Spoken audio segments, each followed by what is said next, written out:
നമസ്കാരം ഗായ്സ്. അങ്ങനെ മുള്ളി plant drop ചെയ്തിട്ട് അപ്പോൾ ഞങ്ങളിത് തിരിക്കാൻ വിചാരിച്ചു. നീ വന്ന വഴിയൊക്കെ തിരിച്ചു പോകണം കേട്ടോ, അതാണ് മെയിനായിട്ടുള്ള കാര്യം. പിന്നെ പോണ വഴിക്ക് ഇങ്ങനെ പനന്നൊങ്ക് വിൽക്കുന്ന ആളെ ചേട്ടനെ കണ്ടിട്ടോ. അപ്പോൾ പനന്നൊങ്ക് കഴിക്കാനുള്ള മൂടില്ലെങ്കിലും ഇത് എക്സ്പീരിയൻസ് ചെയ്യാനായിട്ട് മൂടി. ഞാൻ മുന്നേ കഴിച്ചിട്ടുണ്ട്. ഞാൻ കാവയിലോട്ടോ അല്ലെങ്കിൽ പാലക്കാട് മലമ്പുഴ ഭാഗത്തൊക്കെ പോകുമ്പോൾ ഇത് കിട്ടാറുണ്ട്. അതുപോലെ തമിഴ്നാട് ഏരിയയിലൊക്കെ ഇത് അത്യാവശ്യം പോപ്പുലറാണ്. നമ്മുടെ ഏരിയയിൽ മാത്രമാണ് ഇത് കിട്ടൽ കുറവുള്ളത്. എന്തായാലും കണ്ടപ്പോൾ മേടിക്കുക ചോദിച്ചാൽ എന്താ വെച്ചാൽ പനം നൊങ്കിലോട്ട് ഷുഗർ സിറപ്പ് പോലത്തെ മധുരമുള്ളൊരു പാനി ഒഴിച്ചിട്ട് നമുക്ക് കുടിക്കാം. നൊങ്ക് കഴിക്കണേറ്റ് പകരം നൊങ്കിന് ഉടച്ചുടച്ചിട്ട് നമുക്ക് ഇതിലിട്ട് തരും. ഇത് പനയുടെ പട്ടന കേട്ടോ, അതിൻ്റെ അതിനെ കുടിക്കുന്ന ഒരു തോണി പോലെ സാധനം ഉണ്ടാക്കിക്കുക.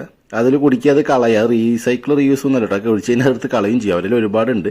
കണ്ടോ, അതിൽ നിങ്ങൾ കുത്തിയിട്ടില്ല, അതായത് പൊളിച്ചിടുകയല്ല, ജസ്റ്റ് കുത്തിയിട്ട് ചെറിയ ചെറിയ പീസാക്കും. എന്നിട്ട് അതിലോട്ട് ഷുഗർ സിറപ്പ് പോലത്തെ ഒരു പാനി ഒഴിക്കും. എന്തായാലും കുടിച്ചു നോക്ക്, എക്സ്പീരിയൻസ് ചെയ്ത് നോക്ക്. വലിയ മസ്റ്റ് എന്നല്ല, ബട്ട് ഇങ്ങനെയൊക്കെ പുതിയ കാര്യങ്ങൾ എക്സ്പീരിയൻസ് ചെയ്യുക. അപ്പോൾ പുതിയായിട്ട് വീഡിയോ ആയിട്ട് വരിക്കും. ബൈ.